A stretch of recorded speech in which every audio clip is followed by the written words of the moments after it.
Hello, hello, everybody. Welcome back to Reality Realness. I'm Chantele Francis, here with my lovely co-host. She's down here today, actually, Miss Fanta Sesay. And then we also have Michelle back. She hasn't been here for a couple weeks, but she's come back loaded with opinions that I'm excited to hear all about. So I think we should just get right to it, because I was starting to talk to Michelle beforehand. I was saying that I thought this was one of the best episodes I've seen on the challenge in a long time. And Michelle came at me with, I mean, I don't agree. My main point is that there was no challenge, okay? That there was no challenge. It was an episode, there's no challenge.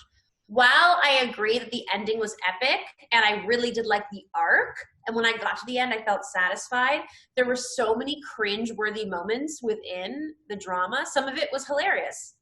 Great. Some of it, Nelson in particular, I actually was squinting, and it was painful to watch.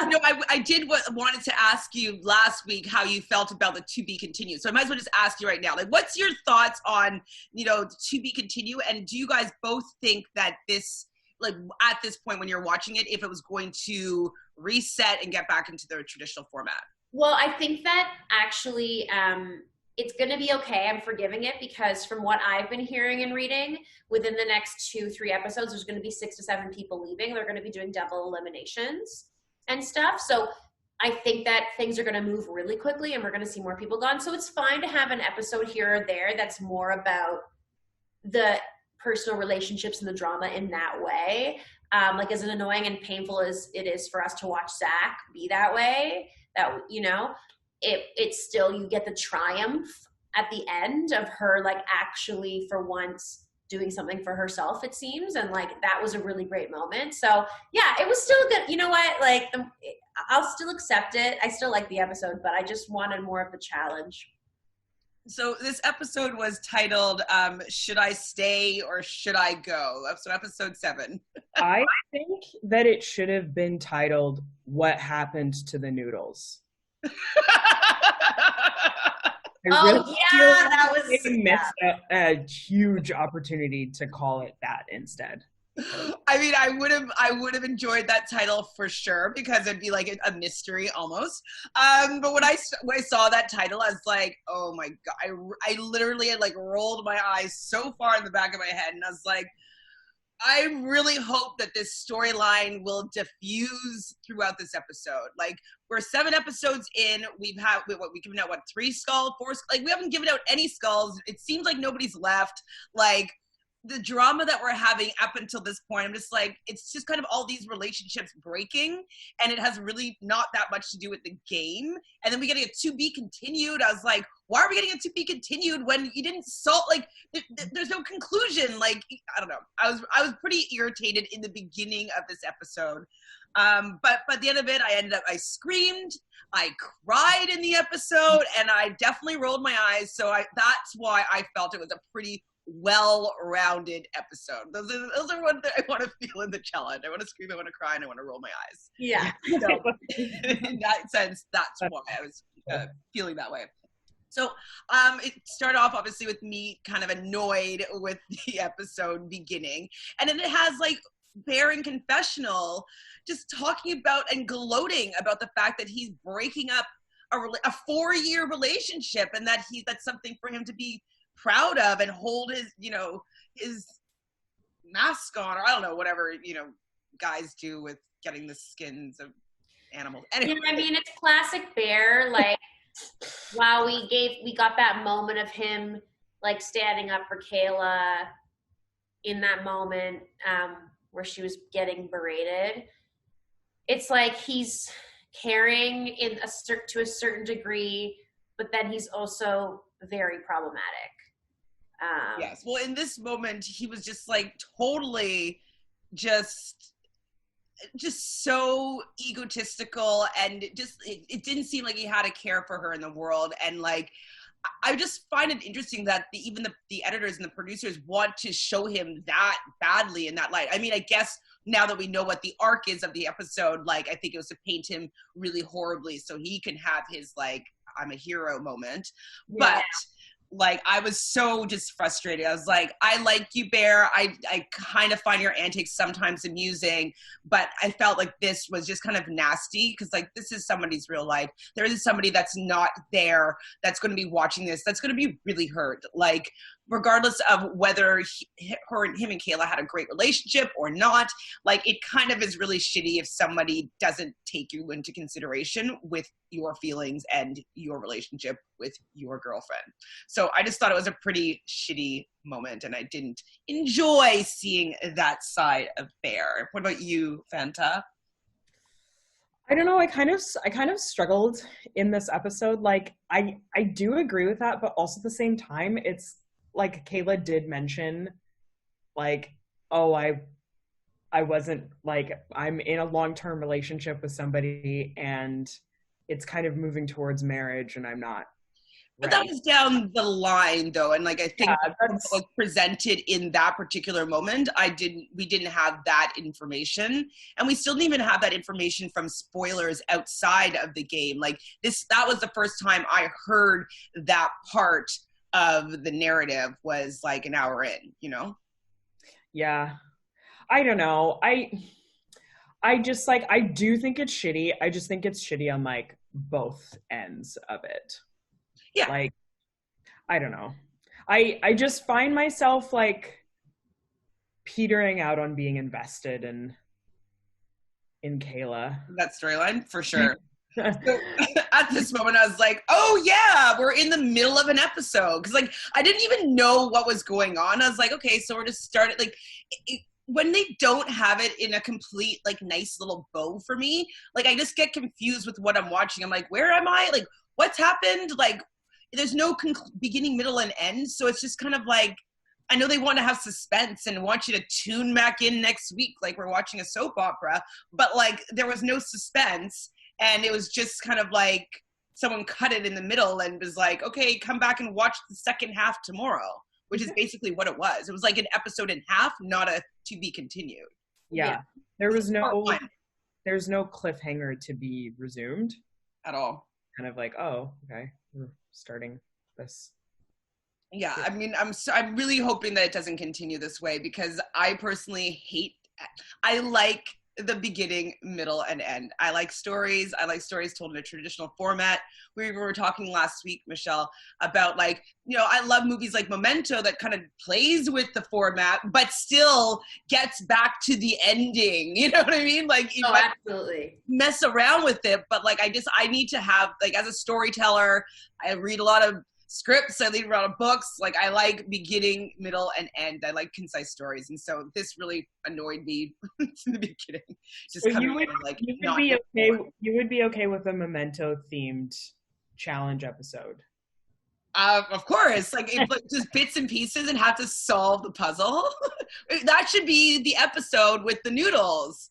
Like, we should have started with the noodles on the ground, and then work our way back to how it all began. Like, that was an opportunity missed for sure. Oh my god, that actually would be amazing. we should recut the episodes to suit that. Yeah, no, I was just about to say. So I think that there's one producer that, like, decided that this bunker was the theme, and, like, he sold it to the producers, because you know that someone was salivating over those shots of them walking through the bunker in the red light, and, like, you know, it's so dramatic that they're coming back into the bunker. Do you think that it was this, like, one producer guy that's like, okay, guys, we gotta sell this bunker thing because it's really not working? I don't think it's working. I don't think it's working at all. And it's funny that you say that, because somebody definitely died on a hill for this idea. Like, it's just, okay, like, yeah, great. There's no arc for their environment, and it stinks. What do you think about what do you mean arc with the, like, I don't understand what's not working about the bunker. It's just, like, it's kind of stale. Like, Chantel's right. Like, they just keep kind of, like, but, like, in other seasons, like, what have they had thematically with the theme of the house that has, like, carried through? You know Well, one thing I did mention, Chantele, that I miss from older seasons that I feel is like missing from this. Like I know that, you know, obviously not every season will be the same, but I just miss that like horny pool energy. Which I don't know, it might sound crazy, but I just like miss that like where everyone is just like down to like smash in the pool. And there's like no fun areas in the bunker for I see like what you mean. mischievous activities.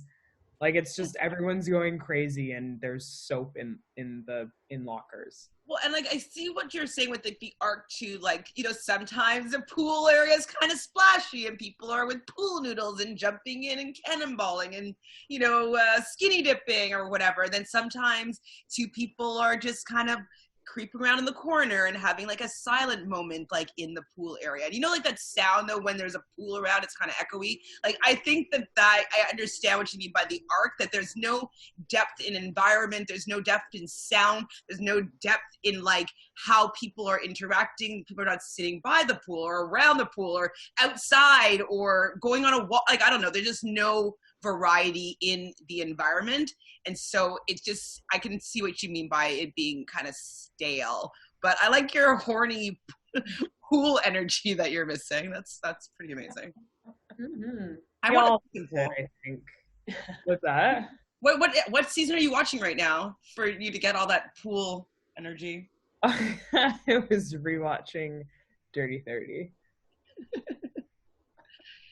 Dirty 30, what a season. And I just love like when the girls come out in the bikinis and the guys are like, oh. Yeah, I do miss like that. I miss the outside. I miss having the nature and like just more areas to go for sure. Yeah. I guess they're getting what they want with the bunker, that it seems like people are going insane. But I That's also what I feel like those lines are a little bit producer driven. You know what I mean? Like, is the bunker making you feel this way? Like, I feel like that's being fed a little bit. Like, I'm always being like, I don't know, I'm losing my mind. Like, the bunker. Like, I don't know if it's all that, like, real. Yeah. There are tons of it's played up, 100%.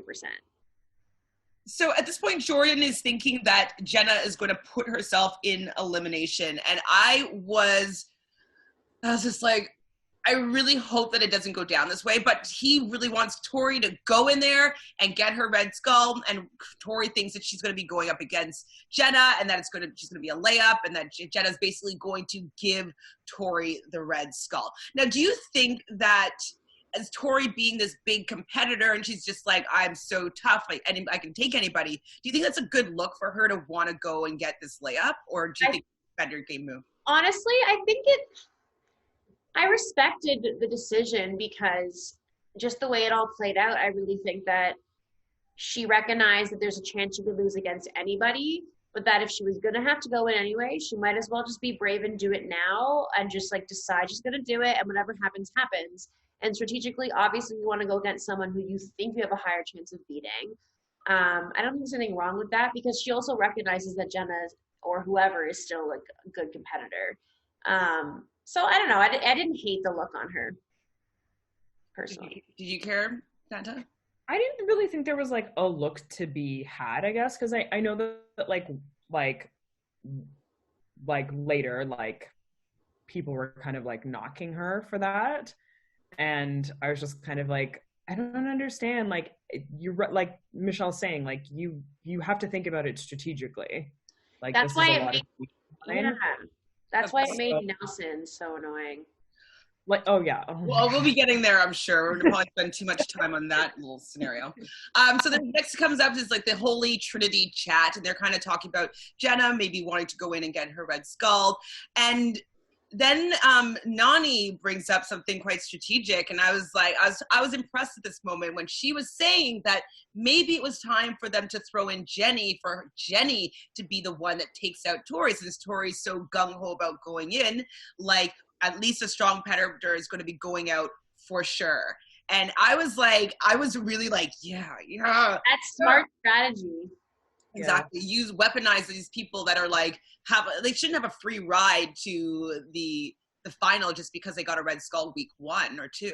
exactly that. Even if they get upset, like say they put in Jenny and she gets butthurt and then wants to go against them, it's like, okay, what are you gonna do to go against them? Like throw in Nani and throw in Jenna or whatever. It's okay, yeah, they have to go in at some point anyway. Like, Exactly. and you throwing in people that you think are weaker than you, like, is that really smart anyway? Because don't you want them at the end? Like, shouldn't you be happy that you've taken out someone stronger? I don't know. Exactly. I mean, I'm totally with you. I mean, I can see that people just don't want to risk their Red Skull, so I understand why they'd be kind of pissed off. But I was like, Nani, you get that Jenny in. I would just love that if that was what was going to happen. I was like, I was salivating at that prospect. Yeah, I like the idea of people having Red Skulls not being off limits. Like, keep throwing them in. Jake wasn't. Exactly, Jake. Last we forgot. So Jenna was kind of feeling upset that they seemed to be counting her out, and like, you know, Nani was kind of explaining to Jenna about like strategically, you know, this whole conversation that we were kind of having. How did you feel about Jenna being kind of like sulking about the fact that like, they didn't think that she could take out Tori? Yeah, I mean, I think it was just like a moment of her being like, oh, really? Like, realizing that everyone thinks of her that way. But I don't think Nani was saying it that way. I think she was saying it more like, Jenny is obviously the front runner. Yeah, for sure. I think that in that moment, though, I think Jenna might have been thinking that even Nani thinks that she's checked out. Yes. Yeah. Yeah, that's where I think that the hurt was coming from. But I was like, Jenna, come on. Like, you got all the proof there. Like, you're crying every day over your ding-dong boyfriend. And then, like, you know, they want to put in Jenny to take out Tori. Like, it has nothing to do with you at this point. But I could see where she's coming from, though. Like, she has checked out to a certain extent. And I think that she was trying to, like, pump herself back up a little bit. So, yes, I was super happy that they're going to weaponize Jenny. And, but Jenna was scared now that Jordan was going to be mad. How do you think Jordan would have reacted if they'd thrown Jenny into the mix against Tori? Oh, he would have freaked out. Yeah, he would have been really pissed. Me. Sorry. Yeah. That they would have. I don't think that Jordan would have allowed her to be even a nominee. Like, I think he would have been like, no, there's no way. He would have not been able to kibosh it, I don't think, because it'd be 2-1, right? Yeah, but he would have thrown up in arms, and they wouldn't, like, Nani and Jordan are not working together a little bit, so I don't know. I don't think that they would have done that. I think that Nani is smart enough strategically, like, even at the concept of him, like, throwing a shit fit in Tribunal, to not even entertain that. Yeah. I mean, he is so volatile and so like, and he usually is in a power position, so I can understand, like, okay, you gotta keep the bear tame, you know what I mean? You don't want him to go off, because like having him on your bad side isn't great. Like, he doesn't have that much power in the game, but he does usually get power in the game by the fact that he's usually in the Tribunal. So if you don't want your fate to be in his hands, and when he's mad at you, then like I can understand why they didn't want to go that way. But I was just kind of like, fuck no, just flip the script and throw in Jenny. I want to see that. But I really want to see Jenny in something like very difficult. Like, yeah, she's not invincible. I mean, invincible in most things, but not like, you know, she lost in the hall brawl. So yeah, I mean, that's the thing. Like, literally, I mean, I will say this every week, but like everyone that has a Red Skull so far at this point in our podcast conversation, I don't really think like has earned it. So yeah, that's true. That's true. Like, Jenny got to go up against Jennifer, and like that was like layup for sure. Yeah. Luck. Who else is a Red Skull? Oh yeah, and Rogan just gave Jay a You're so right about that. It's true. Like, yeah. It's very lackluster. Well, all the people this episode. I don't want any of the people so far to win $1 million with their performance so far. For sure. And I think like I have confidence that the final will change that. Like I just feel like with the new finals now that they really will be the equalizer. So not too concerned about that. So Nelson, because he's the strategic mastermind, he's like talking with Jenny and Dee about the fact that he thinks that Jenna wants to just give Tori a red skull, and like, but Dee is actually worried that they might throw in her or Jenny, which is a smart read. I wonder how she got so savvy on that read, because it's probably because she would do it. Yeah, and I think that she recognizes that she knows she fucked over Jordan and Tori that first week or whatever. Not fucked over, but like didn't work with them. Mm-hmm. And so she knows she did something wrong and that there's a little bit of like bad blood there. So she obviously knows it's an option. Plus, she's now like super paranoid and just assumes everyone's OMG at her. So I think that like that's kind of how your mindset can become a little bit based on what she's had to do so far. Absolutely. Yeah, I think it's a combination between all of those things. For sure. The next scene that comes up though, and like this is when like they do a great job, I find, with editing. But it's like I could start to feel that like, oh, is this not going to go Tori's way? Because when she goes and she gets Casey, who's like made an episode today, I was happy about that. So Casey getting her to get the vote. It's like, yeah, I want to go in, and Casey's like, okay, Casey and Josh. Okay, yes, you want in, and she's super pumped and super hyped. And so I thought the story that was being painted was that Jenny was going to go in and take out Tori. Like, that's what I thought was going to be happening. Yeah, I thought maybe someone stronger would have been put in. I wasn't positive that Jenna was going to go in, and I figured if Jenna did go in, that she would probably lose. Like, that was my mindset. But I didn't think that Jenna was going to go in unless she like was planning on losing. Right. And so I admit that I judged. 100%. But like, this is the story that's being painted by all the confessionals, and like, Nelson, the voice of the episode. Oh God, Nelson, no. Checked out. But we get the scene, and like I teared up over this scene a little bit, but like with Anissa and Bailey, kind of just talking about like how Nelson was treating Anissa, and like Anissa, yes, she's at times when back in the day she would pop off and stuff like that, and like she can hold her own, and she's not, she's not shy against confrontation, and she's not someone that needs to have people defend her. You know what I mean? She's a big girl. Yeah. And so the fact that like she was really hurt, like I felt really bad, because I know that she is a good, kind person. You know what I mean? That like she's had to go through this a lot, being the outcast kind of in the show many seasons and many years. And, she kind of mentions the fact that just because she's an OG doesn't mean she doesn't feel completely alone in this challenge. And I was like, but she might have said that later, but it's still the same narrative in this conversation with Bailey. And so I liked her getting they're both kind of giving each other a little pep talk. I felt like that was another theme of this episode, was the pep talk, like people giving pep talks to people. Yeah.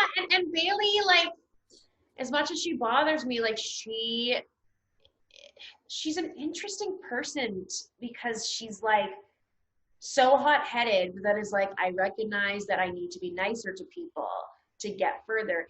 And she like allows Swaggy to be like, listen, like come to me instead if you're feeling this way. Like she's adaptable in a way. Like it takes her a bit, like she'll go against the wall, but then she's like, hey, you know what? Maybe here's another solution. And it's really impressive, I think, compared to some of the other people in the game. Yeah, she's definitely more self-aware than many. Yeah.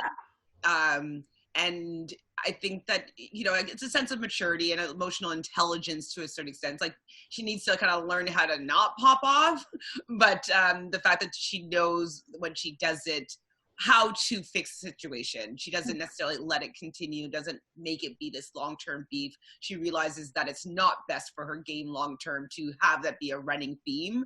And so she's not worried about camera time. She's worried about actually staying in the game, which is exactly. It seems and like. Her apology with Jordan at the bar and everything too, like smart. It was smart. Smart.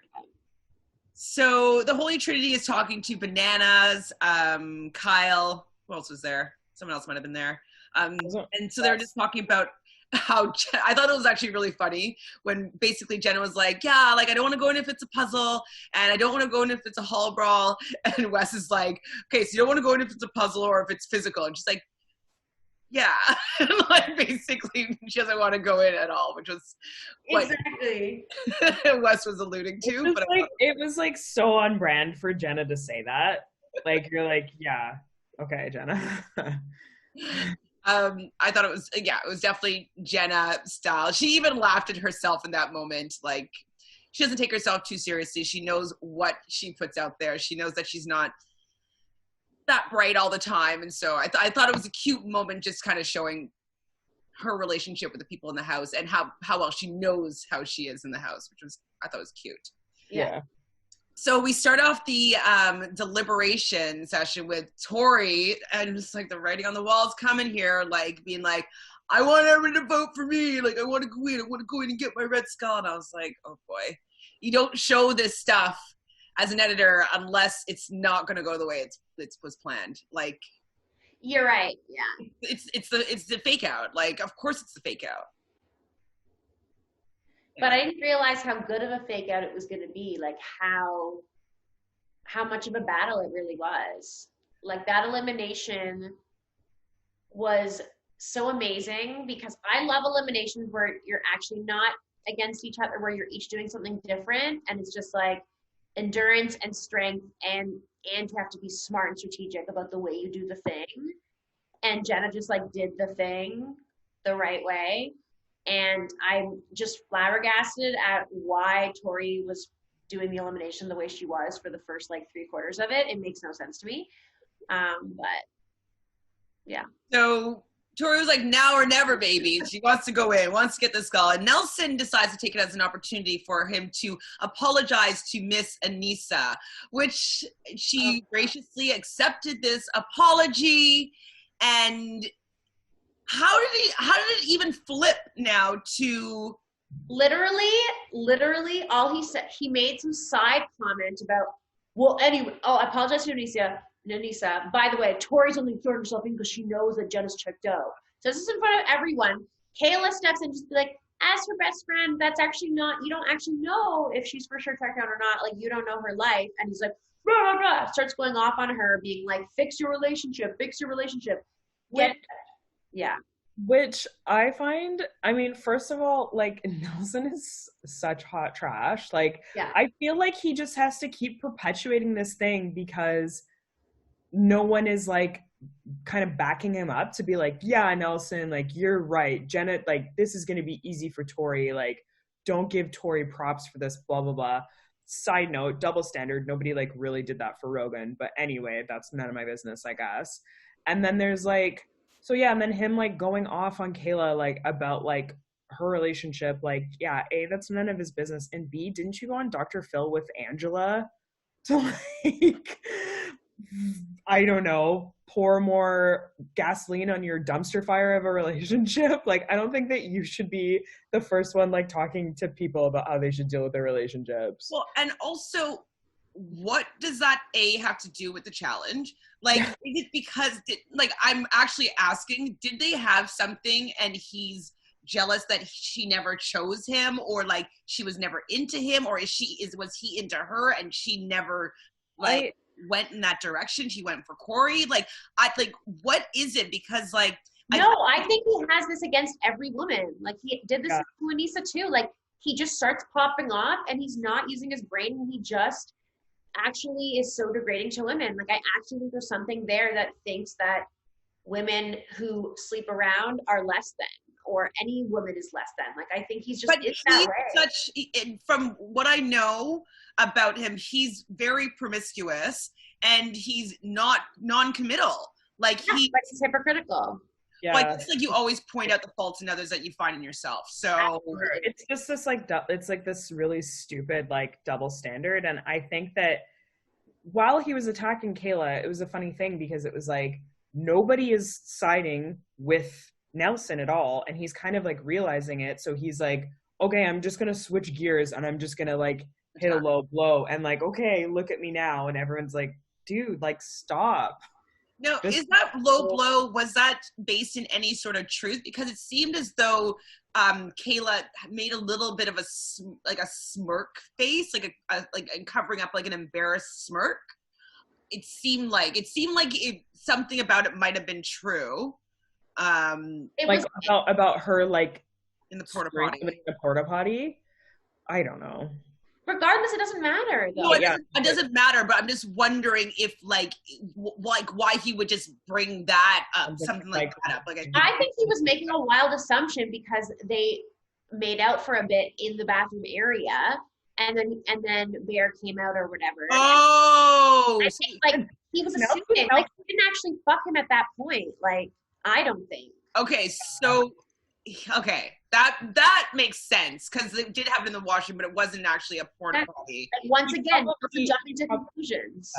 Nelson probably thought that was a porta potty. Well, yeah, he like even Kayla called it out that he just didn't have any brain cells. Like exactly, it was how he was like, Anissa, you threw this challenge. Why would she have thrown the challenge? She had no reason to throw that challenge at all. But he just gets an idea in his head and is like, this is what's happening. Well, and also, why does he care about Girls' Day? Yeah, that's the biggest. Like, why do you care that Tori wants to go against someone? It doesn't matter. Like, it doesn't matter. Like, it's an individual final, and it's Girls' Day, so none of it actually has anything to do with you. And you've not done anything in this game so far to get you into tribunal so you can be making any decisions and have your assumptions be heard and maybe validated. So what, like, I think, like, he's saying in confessional that the bunker's getting to him, blah. But, like, I think his ego's getting to him, the fact that he doesn't actually want to go in and get a Red Skull. And he knows that when he goes in, it's not going to be a layup, most likely. It's going to be, he's the layup for most people. Yeah. And I think that he's just trying to look like he's some big tough guy so people will be afraid of him or like not want to throw him in. You know what I mean? I think that he's trying to seem more braggadocious and more like, I'm a guy, I'm here with the challenge, like, I'm going to take people down, when really, like, he's just a scared little boy that, like, only throws low blows. For sure. I think it's all of those things, like, plus a really strong dose of internalized misogyny, so. For sure. Well, Kyle was, in this particular situation, was the voice of reason here, and he's like, perfect, just let Nelson dig his own grave, and he could be in that elimination next week. Which I was like, yes, please. Yeah, that's great. Why not? Like, I'm tired of talking about Nelson. I think we even talk about him again in this episode, probably. And I'm just like, I don't like his storyline. I don't like looking at him. I don't like what he has to say. Like, there's Same. I can't say I hate him because I don't know him, but I'm sure if I knew him, I would. And I was also still really, like, with Angela, like, I actually like Angela. Yes, she can pop off and she was on Bad Girls Club, but I like Angela and I watch, like, her YouTube a lot. And when she decided to be in a relationship with him, I was like, I was just so confused because I've always was like, he's so transparently gross. And I was quite surprised. And she hasn't really come clean on her YouTube as to what happened. She gave like a vague story, but I'm just like, I would like to know what happened because, like, he probably cheated on her, but like really... I know there's few things to choose from here, like where Nelson's involved, like maybe she watched a preview of the challenge and saw how he was treating Anissa and Kayla, and she's like, I don't want that to be representative of like my man. Wait, this is you. So Big T, like, and she's like the fan favorite of everybody in the house, and she's like my fan favorite too. Like, I find that she's really sweet. Like, I find that she's beautiful. Like, I find that she wants to do well. Like, she has emotions. Like, I like her as a character on this show, and she even was saying that she didn't like how Nelson was speaking to these people. And like, I'm happy that people are at least voicing that it's not okay with them morally. You know, like, so Big T was saying that, and And Bear was kind of like, this is where he decides to kind of stand up for Kayla here, being like, well, who said that? Like, how do you know that's true? Like, what are you talking about? And like, I was really happy that Bear, like, yes, he's a shit disturber, as we talked about at the beginning, but in this moment, like, he could see right from wrong. And I don't think that he was in that moment using it against, like, to gain favor with Kayla, but I felt that it was maybe a little bit. Like, we know it's gonna help some, but like, you know, it also looks good on him. But like, I think it's genuinely like, Nelson, what the heck are you saying? Like, you're attacking someone who literally has tried to help you in the game already, and like, you've already had a fight. Like, when she gave him the advice, the heads up about the bananas vote, like, anyway. Maybe that's why he's still mad at Kayla, because she gave him that information and he mistook it as fact, and he looked dumb in that moment, and then they had a little pop off, and maybe he was still boiling over that because he's in the bunker. Kayla this is where it's starting to work on her, and she's kind of doing her little confessionals about, like, you know, she was happy that Bear stood up for her. And like, that would feel good though, because like, it seems like at times in that house that nobody stands up for people because they don't want to get involved. They don't want their name to become part of the, you know, the topic. They don't want to be thrown in. So people sometimes just keep their mouth shut. So the fact that he doesn't care about his position in the game and would rather stand up for her more than that, I mean, I can understand why she was feeling a little bit. Oh my God. When she goes and like thanks him and he's just like, aw, that's when you know you're like, oh my God, you were like totally doing this for points. Not completely for points, but like a little bit. Yes. Bear. So yeah, the boys were having a go at Nelson, and even Corey is annoyed with Nelson. And if Corey is having an opinion about Nelson, I mean, he's been having one seemingly every week. It's true that like Corey is one of the dumbest people on the challenge. And the fact that even he is being like, dude, stop.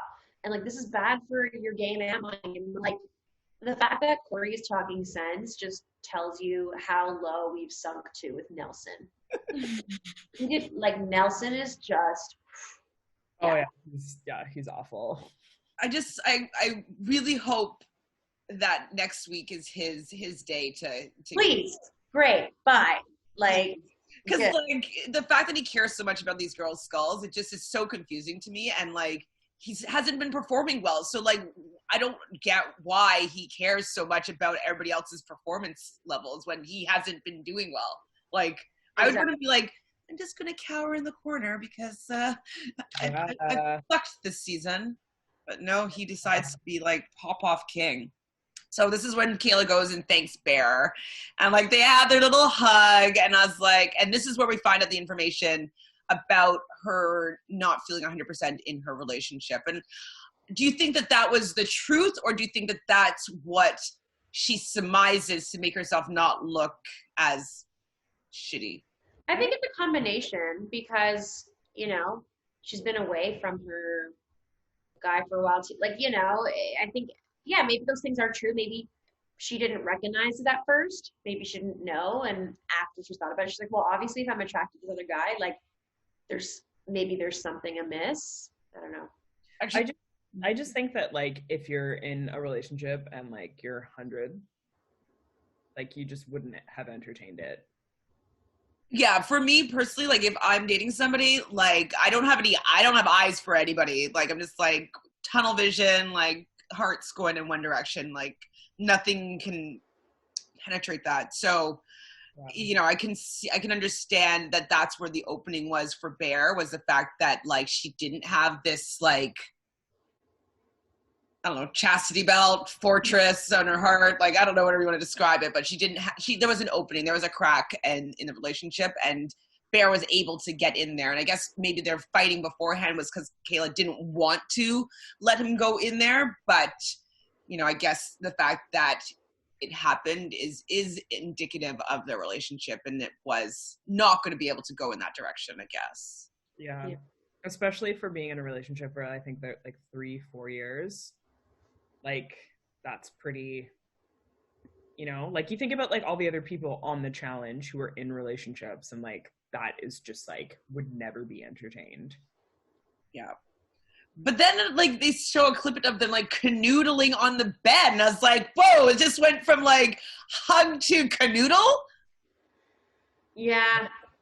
I mean, she's already done it, so she might as well just... She may as well just go But, the like, whole... now it's, like, now they're, like, a couple canoodling. Like, it wasn't just, like, it wasn't, like, before where it's, like, okay, I'll give you a kiss on the neck and, like, you know, an inappropriate hug. Like, I was like, Kayla, I mean, you still should maybe hold back a little bit, but she's not me. So it's club time.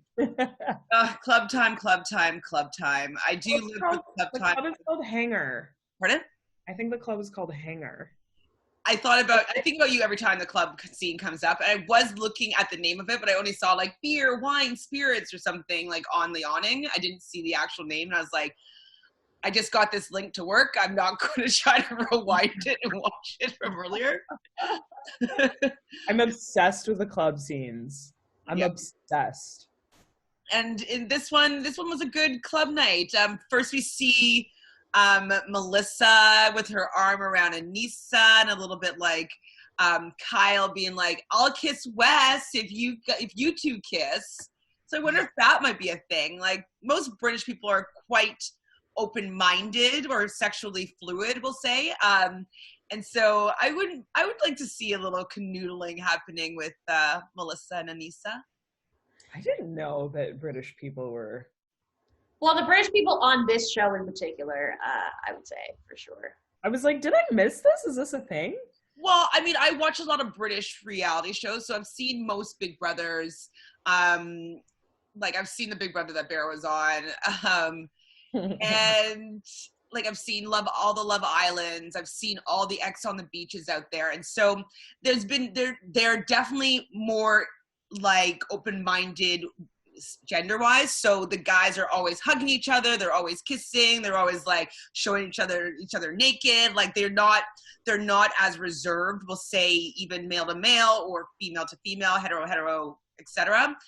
Their guys are always end up kissing other guys that are considered to be heterosexual. So I just find that they don't allow like same-sex contact to be something that defines them sexually. You know what I mean? So like I find them more open-minded. Makes sense. Europe.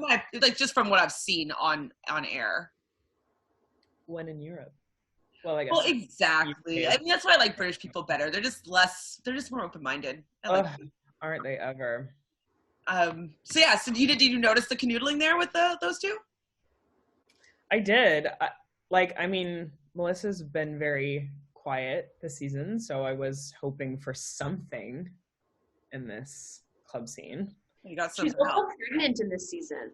That's true. But she doesn't know she's pregnant. Oh. She found out right after that she was already pregnant. Well, and I was listening to something that talked about that, saying that they had to have, like, another person was talking about it, and they're on another reality show, and they had to have pregnancy tests before they went on their reality show. Like, that was part of their, drug screening and, like, medicals and stuff like that. So I'm surprised that the challenge wouldn't have that be, especially because it's so physical and it could be quite dangerous. Yeah. No, I'm not sure. Maybe we'll change it from this point forward because that's pretty dangerous to be with child and being on, especially this season. Like, how far along is she right now then, or after she was finished the challenge?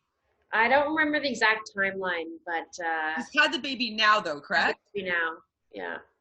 Damn. Yeah, so she's probably 3 months or so. Holy smokes! Right, so like, what time did they finish filming? Like around November. So November filming, she'd probably be like 4 or 5 months, and then what? Now it's like May. Yeah.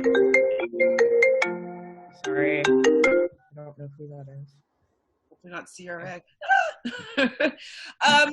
So like we've been saying from the beginning, that we all think that Casey's a little cutie pie, And so does Nani.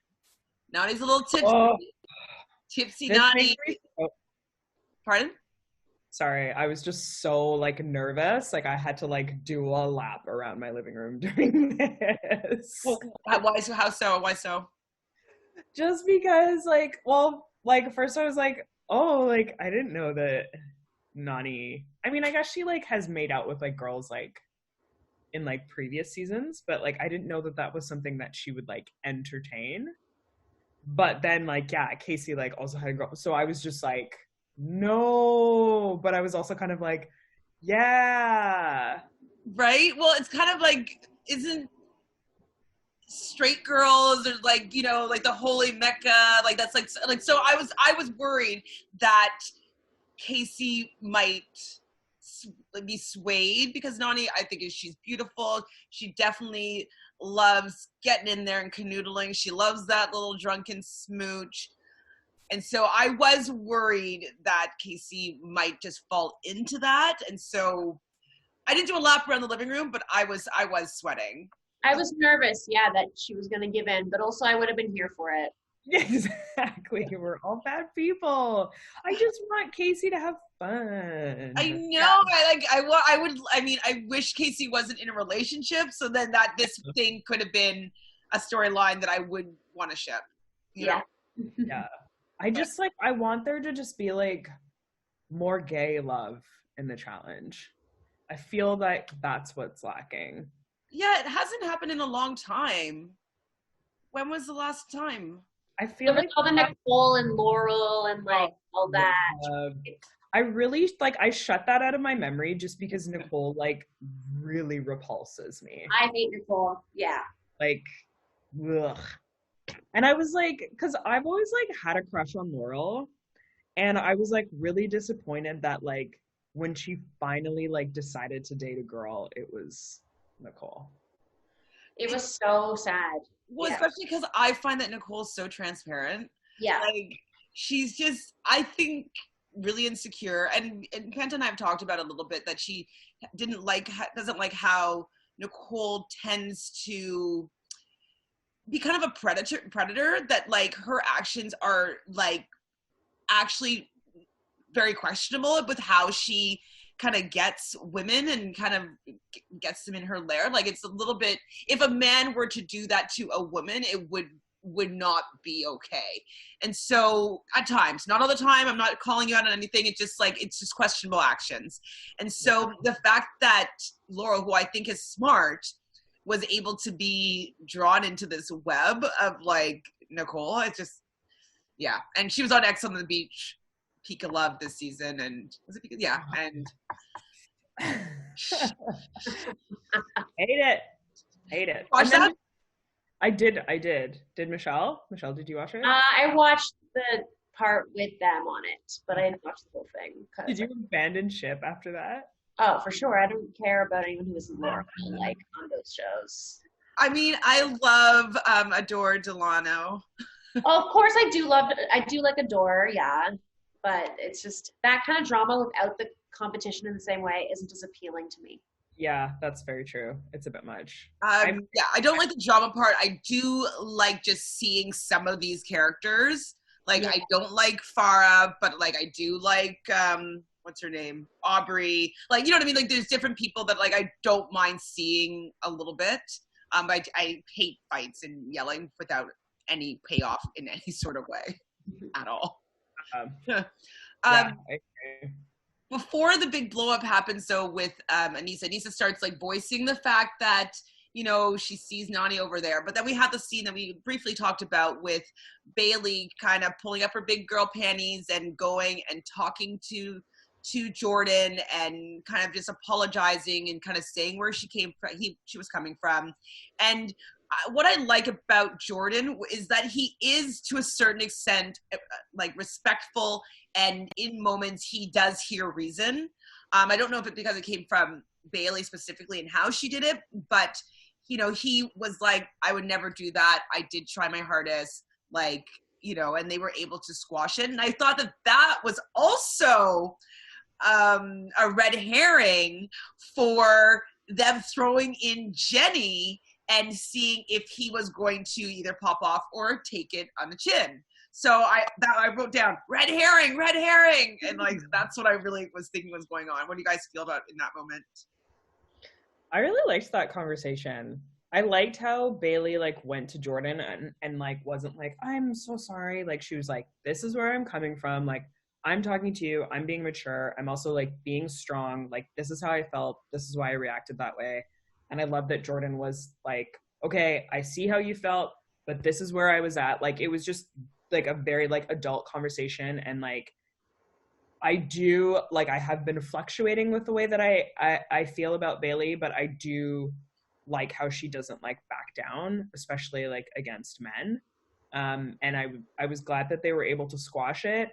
Now it was interesting because I also thought of Bailey and Swaggy also had this like secret alliance with Wes. Mm-hmm. So it's kind of this thing where it's like, are you like you're hugging each other now, but like are you gonna stab Jordan in the back at some point? Which was kind of cool. I think that they don't care. I think they would. Yeah. Absolutely. And one thing I also really liked is that we talked before about kind of how Bailey is self-aware. And I think that I really appreciate that Swaggy's also aware of the woman that he is with. And he can recognize that, yes, sometimes her anger gets the best of her. And he can recognize that he can help her get through that, and that it's something that she's working on. And so I think that, you know, it shows a maturity in their relationship. It shows that they're not just together because they want to be the big brother couple and like, you know, do Instagram or lives together or whatever, YouTube channel. And so I thought that it showed me that they do have a really strong relationship and that they are really there supporting each other. And I don't think that anything could break them up. Like, I do think that they're in it for the long haul. And I like that it showed me that side of their relationship. It made me enjoy them more. Yeah. I said this last week, you weren't here, and Fanta was like, but these last 2 episodes, I've been liking Bailey more. I know she popped off at the end of last season, like last episode, or like middle of last episode, whatever you want to call it. But, you know, when she was having the conversation with Wes, like something about that conversation kind of put me on their side. And yeah, I don't know. Do you agree, or are you still on the hate train, Michelle? Oh, me. No, I'm not on the hate train. I don't love her, but she definitely has impressed me the last episode for sure. Yay! She's on the ups. Like if she succeeds as well, I'm not going to be upset. You know what I mean? Like, yeah. I mean, like I definitely like her so much more than the beginning of the season. Yeah. Oh, for sure. I was like dreading them being on the show, but I think that they've like really like proven like it'll be really interesting to see how they find their footing in future seasons. I think they'll be invited back. Oh, for sure. For sure. I mean, we haven't even seen Fessy. Like, he doesn't even exist. Who? Fessy. Right. Because it's like, he's not causing any drama. He's not doing anything. It's like, you got to do something if you want to be asked back. Like, He's tall, damn it. And I think he's hunky. I know you complain about me commenting on people's looks, Panda, but I think he's a babe. Yeah, he's quite beautiful. Yeah. Very handsome. But yeah, you're right. Like, that's it. Like, he's got to get... He's got to do something. Come on. Is he still dating Haley at this point, or that point? Yeah, he's still with her. Because I do hear them they're going on and off all the time, so I never know if they're actually... It seems like on Instagram like they're on, but who knows? Because I think for him, he needs to get in with a girl for him to start having a bit of a storyline, because he doesn't have enough of a personality, unfortunately, from what I've seen, to just be the muscle. Because like it doesn't matter. He doesn't have the strategic chops, really. He does have Bailey and Swaggy, so he can have some alliance chats, but it just doesn't. It's not enough. It's not happening. It's not I agree. Exactly. So. Yeah, I don't think he's gonna be asked out back unless he has like some epic like elimination. Yeah, I could do it for him. Or like a pop off. I don't think he'll get in a fight with anybody. No, he's too level headed, I think, to pop off. Yeah, because he always like for his confessionals he like says exactly what I like say to myself before. Exactly. So I don't know. We'll see. I would like to see him do better, but oh, Michelle, you weren't here when we were talking about this, but apparently Robin Cass wants to get a producer, like a credit for finding these challenge competitors. She's like, yeah, like I found them, like they're my picks, and so she wants to get like a credit for them on the challenge. Oh, come on. Get over yourself. There's people from all sorts of shows on that show. Like, exactly. It's the person's choice. They're a human being. Like, that's ridiculous. I found them. Yeah, but like, I think though, like, it's kind of like, well, it's IMDb. Like, you know, there's things that you worked on. Like, yes, you may have been the first person. Actually, Bailey was on Family Feud before you put her on Big Brother. So, you know, she was doing things before you found her. So yeah, it's like everybody has a resume, everybody has things that they've done beforehand, and maybe it was an opportunity, the fact that they were on that show, that maybe that they could, you know, negotiate being on the challenge. But I was like, I do not give credit to Robin Cass for them being on our TV screens, like, again, at all. Because like there's millions of people that I think would be equally as good on the show. Yeah. And like I said last time, she owes us for unleashing Polly into our universe. Yeah, like, yeah, you want to take credit for Polly? You know? Yes, exactly. Yeah, if you're going to take the credit, you have to take it for everything. Yeah. So Nani goes to the washroom, and Anissa's chatting about, you know, how she doesn't like what Nani's doing, so she decides to take it upon herself to go and kind of warn Casey. And timing would have it that as Casey is defending what is going on in this situation, Nani comes out, overhears, and the club night fight begins. I do have to head out right now, but I will just say about this fight that it was classic Nani, so it did make me laugh. And I do like that she apologized and, you know, took accountability, even though she was a mess. I will see both of you next week, though. All right, Michelle. Thanks for the insight and inputs. Bye, guys. Bye. Bye, Michelle. So yeah, I was like, I knew it was coming, and Nani was drunk, and I was like, oh man, just be rational. Please, Nani, just be rational. Just be rational. Is that what you asked for? What's that? Well, that's like what Michelle said. Like, that is classic drunk Nani that we haven't seen for like a minute. And it was like sloppy and funny and mean. Poor Anissa. Yes, poor Anissa for sure. Like, because Nani was starting, like, she wasn't listening and she wasn't being rational. And I thought she was being embarrassing. And I was wondering, like, in my head, I'm like, does Casey still find her attractive in this light? I was just wondering, like, she didn't really say anything either way. But, like, if I were Casey and I saw Nani doing that, I would be turned off for sure. But she didn't say anything. I think you could see it in her eyes.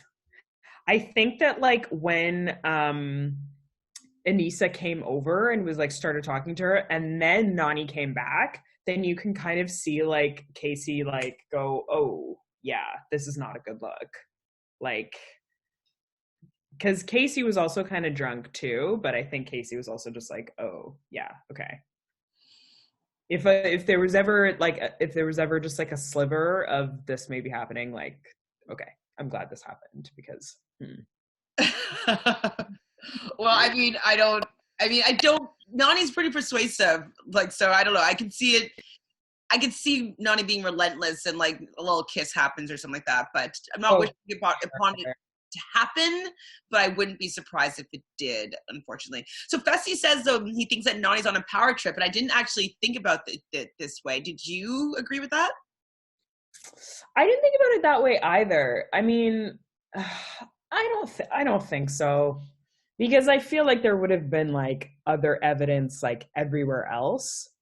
She was just drunk and like it's just Nani. That's just classic Nani. And Fessy hasn't really been around for that. So Anissa does slide a little dig into Nani as she's leaving the situation.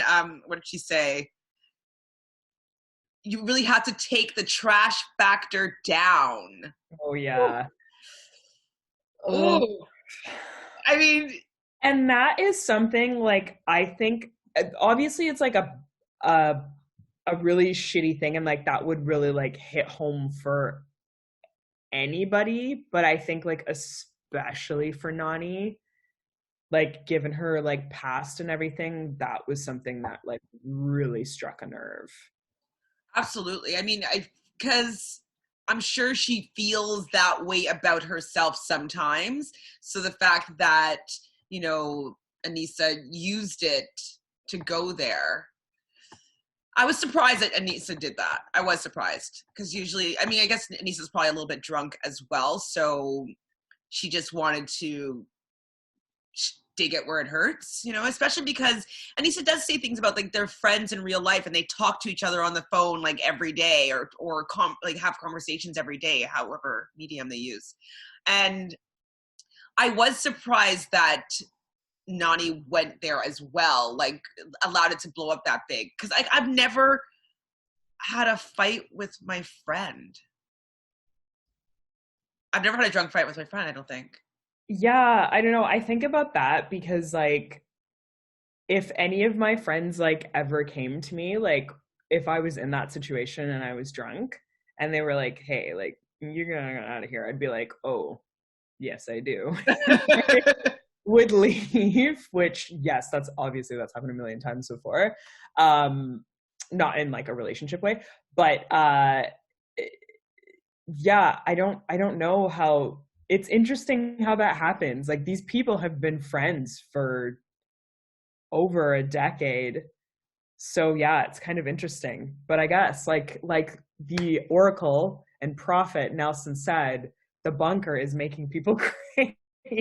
I'm sorry for mentioning his name. I mean, so they're back at the house, and Nani was no less crazy than she was in the bar. She was eating her noodles, and this is where we in the Memento movie. What happened to the noodles? Well, Nani was holding the noodles at some point, and she poorly throws or tosses the noodles at Nani. The liquid hits her. It seems like I didn't see the liquid hit her, but she's after that kind of wiping herself off. And Kyle has been. I like Kyle this episode because he's like, I love crazy Nani. Yes.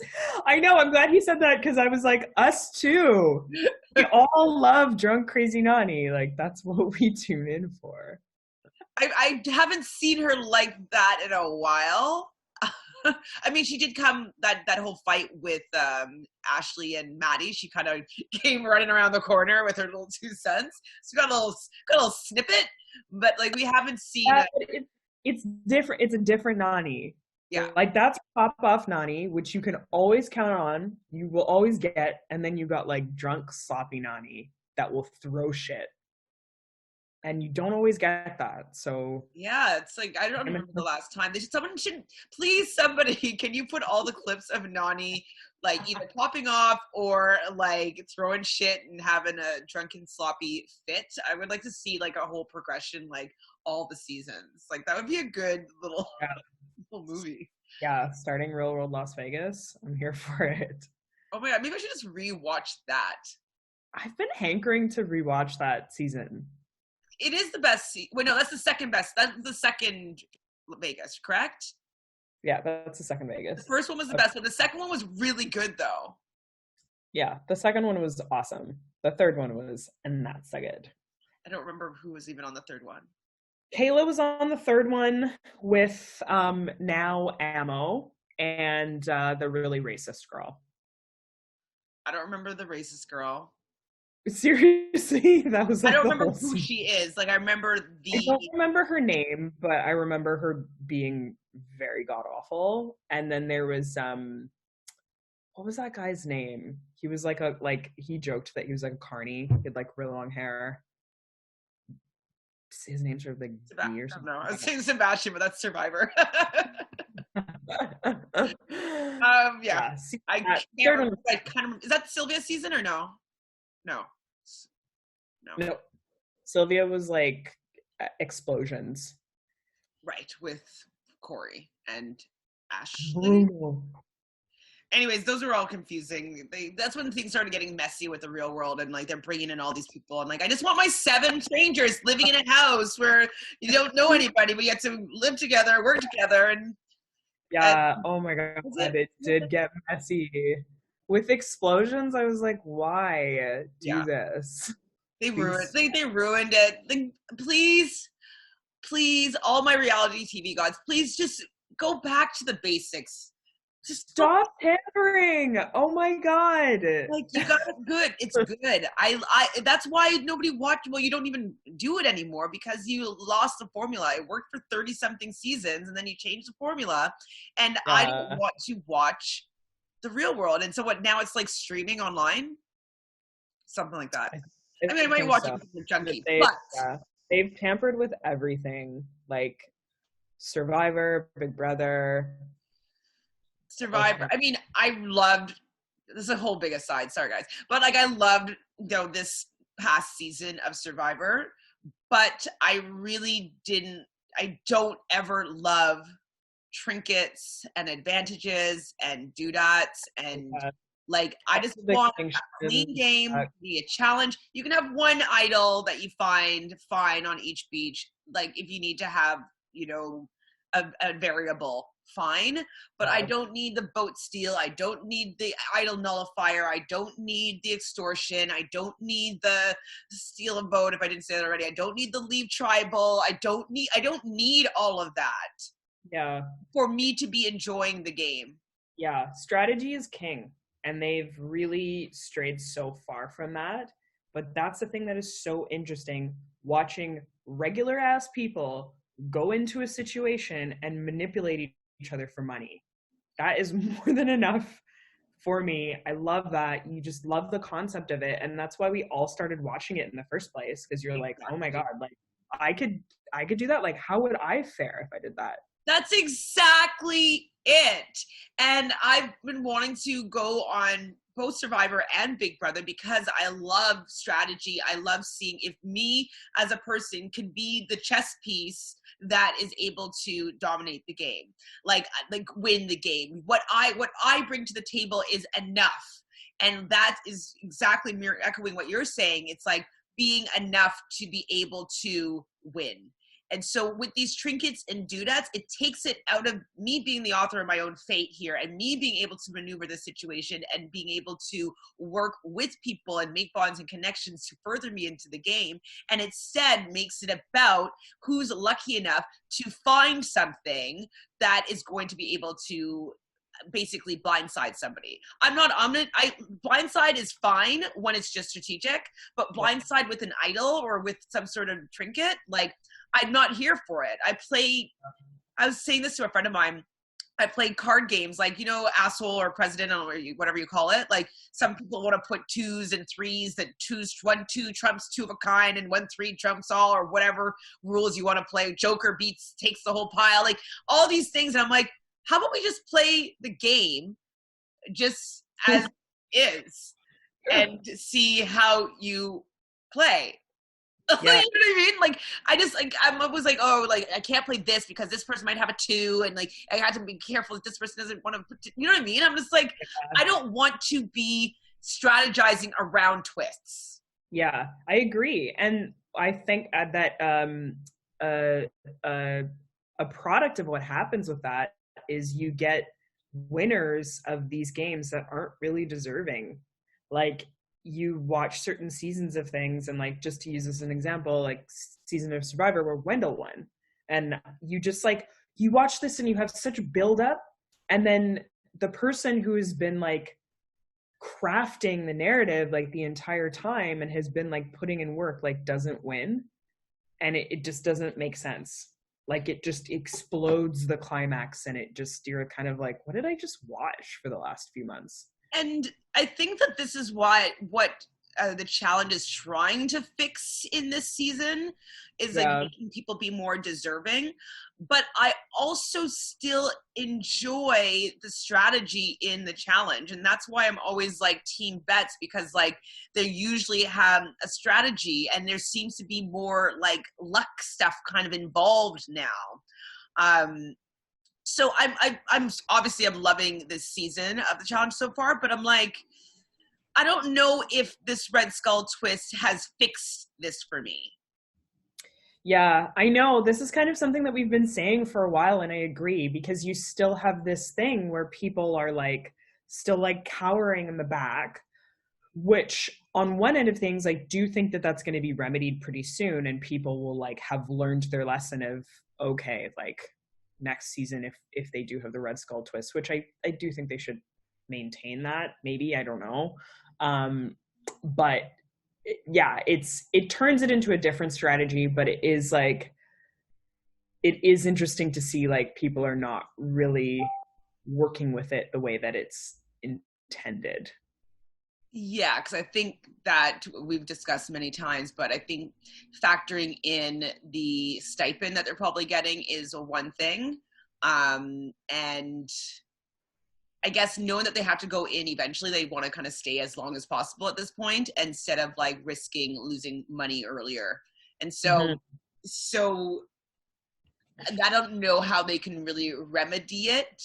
Like maybe having, I think you mentioned this last week, saying that like you get a cash bonus if you win a challenge or get a Red Skull. Like maybe you get some money so you can build up the bank even more, or get like additional money. And like if you steal someone's Red Skull, you get the money that they've built or something like that. Like maybe that could help it.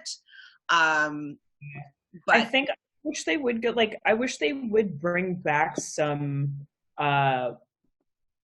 old challenge rules. Not all of them. I think that some new ones are good, but I like some of the old stuff. Like I like penalties. I like challenge penalties. Yeah, I don't know. That just, there's something about that with older seasons that it really made every single daily challenge count so much. Yeah. So you don't then, yeah. And then it's also a thing where, yeah, you don't get these people really fading into the background.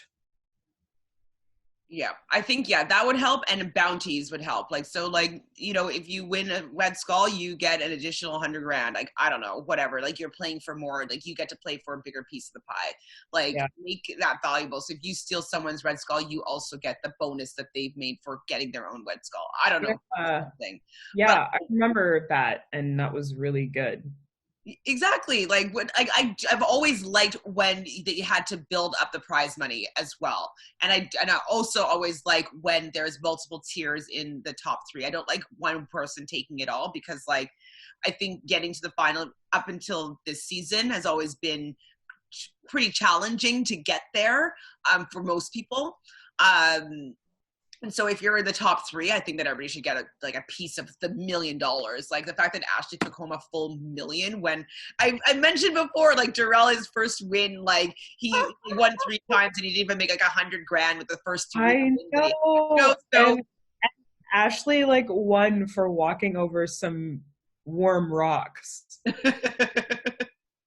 But let's get back to what was happening. We were on the case of the noodles. And actually, before the case of the noodles ended, Nelson apologizes to Kayla, and I wrote big eye roll. I'm just like, I don't care about Nelson apologizing and making it seem as though he's some nice guy that had an epiphany on like how he's treating her, and that he didn't really want it to come across that way. Like, you can't say that more than once.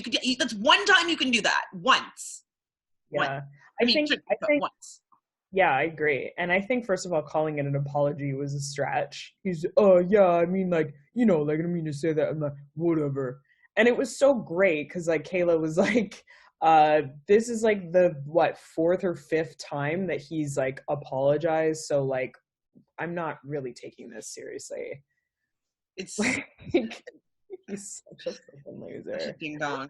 And so now, so Nani, you see her cleaning up the noodles that she threw at Anissa the night before. At least she knew that she threw the noodles. And then it comes to the scene where Nani is sitting on the ground and Anissa's on the bed and she's apologizing to Anissa. And I wrote in big letters that I cried because I did cry. I felt, I understood Nani, like, she always feels like she has her back up against the wall.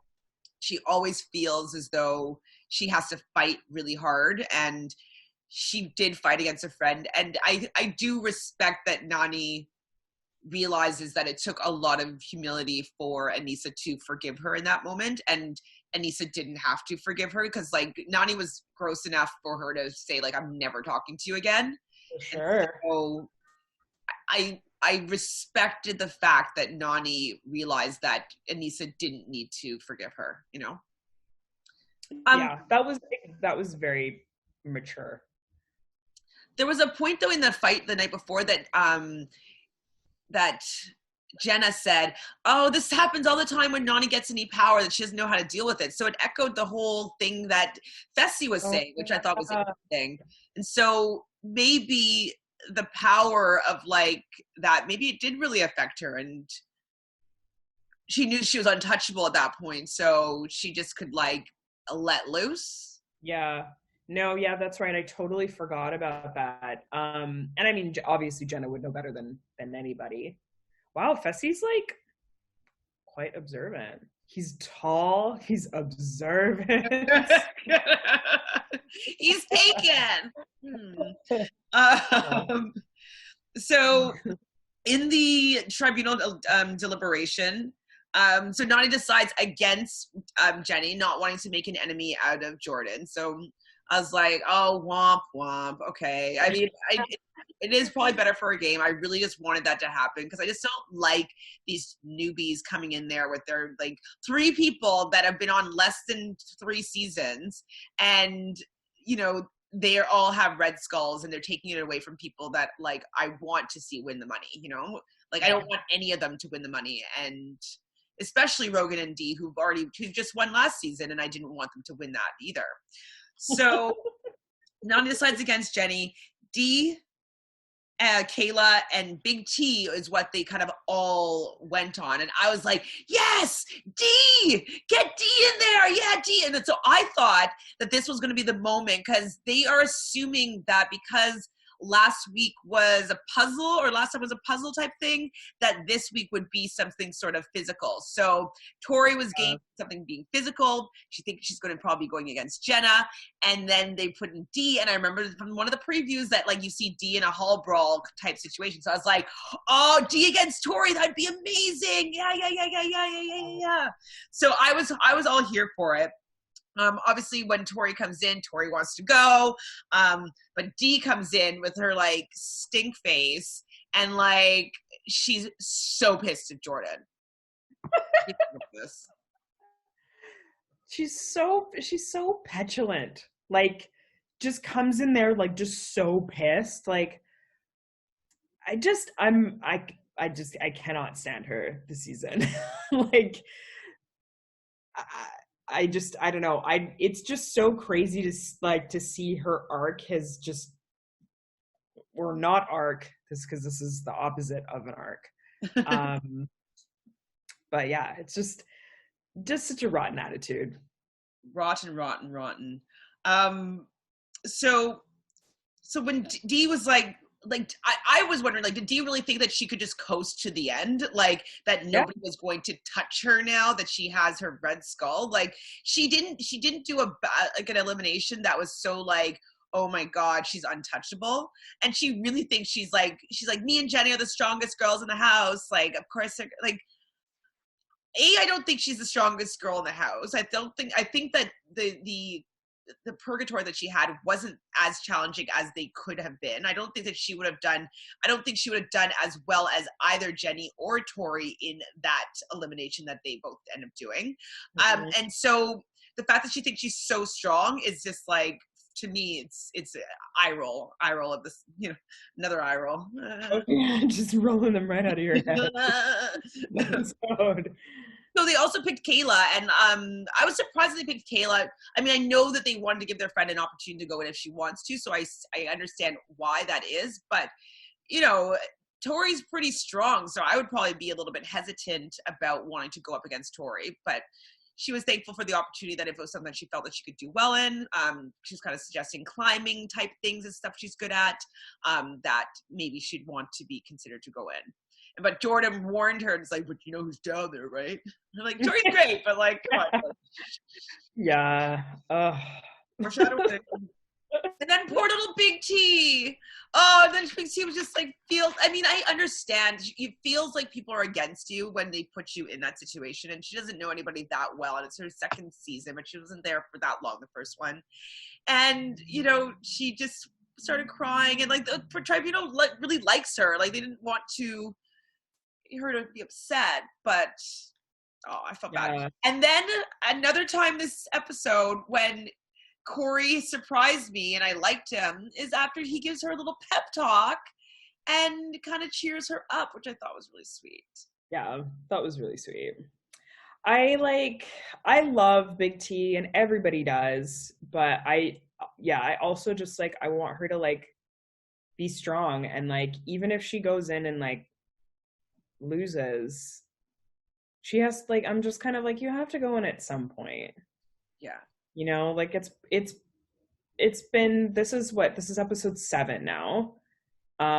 So like, you have to go in at some point. Exactly. And there were a few episodes where she did want to go in. So, I mean, it feels crappy when people vote you in, because it just feels like you're unliked and unwanted. Yeah. So, I understand why that hit her heart. So we get the scene that we don't feel like seeing, and that's the Zach giving her an ultimatum scene. We didn't talk about it last episode, but why didn't we speak more about the fact that Zach takes out his Invisalign at the beginning of his conversation with Jenna? So I just wanted to remind people that he took out his Invisalign to speak to her. I'm so glad that you texted me that after, because I remember being like, is that a retainer? Like, that just kind of like drops your tough guy standing like a few points. And so this is where Zach kind of says like, you cheated on me, and like, you can't fix this unless you come home right now. And basically giving her an ultimatum. And I was like, I'm glad that scene didn't last that long, because I just was like, yeah, it's really just like frustrating and tiring to like have to watch that, and then like also simultaneously know that they're still in a relationship. Like, I just wonder if he like watches this back and goes like, oh, like, probably not. He probably didn't even watch this season, but I was so frustrated. I had to like just like take a step out of the room for a second, because I was like, this is just so shitty. There's no way that you can slice this that doesn't make Zach look like a complete asshole, and essentially demanding that she leave her job. Like, this is their job, demanding that she leave her job to come home for something that isn't even true. And then also say like, if you don't come back right now, like, your stuff is going to be like shipped back in a box. And her being like, hey, like, I'm making money for us in our home, and him being like, my house? Like, that gives you like all the information that you need to know. And it's just it's just so shitty. It's so shitty to just know that. I hate it. And, there's a lot of tweets after where Jenna's saying like, I think she even quit Twitter or like deactivated her account, because a lot of people are saying like how terrible, they're just being very mean about their relationship and about Zach. And Jenna's defense is like, well, how you guys are treating me and talking to me right now is worse in my opinion than how you think that he's been treating me. And so apparently she deactivated her Twitter account. But I think that people are just like, they see it so clearly, and the fact that she's getting into a lifelong commitment with this person, and it just doesn't seem like he is a kind person and that completely loves her. It seems very manipulative, and he knows that he can get away with anything with her, and she'll always run back to him. And I think that they're just trying to look out for her, but she's not having it, and I feel bad, but that's what she wants. Yeah, it's hard. I've had friends in that type of situation before too, and it's really difficult to watch. Mm-hmm. So we see Wes talking about D and to D a little bit, and he's like, I created a monster, and I think he has created a monster a little bit, because I think she thinks that she's all tough. I think she thinks she has the strategic chops, and so yeah, she's all like chest puffed out, and I think that Wes has created a monster because like he can't control her anymore. And I mean, that's fine. Like he doesn't really care, because like she'll just do her own demise, whatever. But she's not workable in his plans anymore. She's not useful, I don't think, to him anymore. Now that she's gone rogue, you know? Oh, for sure. And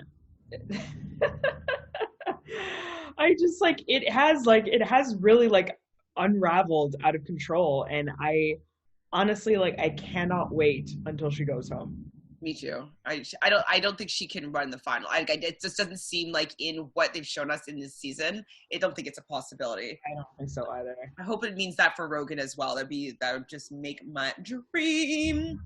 So Jenna was saying that if there's something that's endurance, she would feel confident, which I was like, you know what, she is really great at endurance stuff, and she has been quite successful in elimination. She's definitely not a layup. And like, I know that people think that because she's checked out that, you know, she'd be an easy win, or she'll just give it to somebody. But she had proved herself in her first couple of seasons of being a force to be reckoned with. And so her endurance, she does work out a lot. Like she is familiar with the game and has done a lot of like competitions and a lot of elimination rounds. So she has a good understanding of what might be asked of her. And so I was like, okay, so Jenna, if it's on endurance, she wants it. And I was pretty happy about that. So yeah. Yeah, I mean, she's never gassed out, so that's always been a great standing point for her. Obviously, yeah, like eating and puzzles are not not her thing. Well, really her thing. Yeah, Dust to Dust is the purgatory elimination, and it looks pretty hard. I would gas out for sure. But basically they had these like kind of breakaway slats that they had to run up a ramp and bash them through a crate. Underneath the crate was a wheelbarrow, and they had to roll their wheelbarrow to fill this plexiglass box up to a certain level. And so it's physically demanding and definitely endurance, and definitely being able to go up that ramp with that wheelbarrow. That's where I was like, oh my God, I would like, that would tip, and like I would be so upset if like you had to get like a running start to go up with that wheelbarrow filled with all this like, I don't know, breakaway wood or whatever material that was. So they start off, before they start off, they decide to let Jenna go down and take that skull. And I was like, she thinks she can do it? Like she didn't even, how she even said like, is it okay? Can I do it? It really, to me, felt like she was just not going to try that hard. And that she was like, she's like, I want to give this to Tori, basically. That's what it felt like. It didn't seem like, I'm going down there, like, I can do this, this is mine, like, I don't care about the other people, like, I want that. Like, it wasn't like that at all. It was like, do you guys mind if I go down and do this one? which is like such a weird thing about Jenna, but I would love to be a fly on the wall inside her brain. Me too. And what's his name? TJ was very happy about like Jenna coming down there and deciding to go and take a red skull. And she's like, and I do like her rationale is like, if I have a reason to be here, I will fight to stay. And so putting herself in a situation where, like, okay, I have a red skull now. I have a chance to be in the final. I have a chance to win this money. I can win. So it would make my decision to stay a lot easier. And if she went home, she went home. So I understood why she decided to go in. I just didn't think she had any fire. And so yeah, I was like, okay, well, let's see what happens, because Tori's going to be going full steam ahead. For sure. So they start, and it definitely looked like she was taking her frustration of Zach out on these blocks, because she was just smashing them, and there was just like no stop. It was like she just didn't stop. She didn't take a breath. She just ran down. She was just like on autopilot, like a machine. And her nickname came back. The Barbie Beast was coming back. Like, she was just no stop. And I was like, wow, because it looked like Tori was getting frazzled, and Jordan on the sideline kind of narrating or yelling at Tori, be like, "You're doing it wrong, do it like this, listen to me." Like, and it seemed like Tori was getting frazzled in how Jordan was yelling at her, that she didn't seem like she was in the zone as much as Jenna was in the zone. And so Jenna, go. Yeah. Sorry, as much as Jenna was in the zone, or as much as Tori has been in the zone in the past. Yeah. That was the thing that was so frustrating to watch. It's like, where are you, Tori? Like, dial in, let's go. Exactly. Like, I don't know why she was trying to push the pieces in. Like, I think it was just desperation, or maybe she didn't think that she was going to have to try that hard because she thought that Jenna had checked out. And I don't know what was going on with her, but like, whatever she was doing wasn't working, and she wasn't listening to Jordan, and she wasn't changing her tactics. And so I was like, this may not go too well at all. I don't know. What a nail biter. Yeah, it was a nail biter. And so they were going back and forth. And from the beginning, Jenna was like, she was quite ahead of Tori. And then Tori kind of got the system down that kind of Jenna nailed from the beginning. And I thought it was interesting that it seemed like the house was all behind Jenna. I felt like she got the most screams out of Jenna and Tori.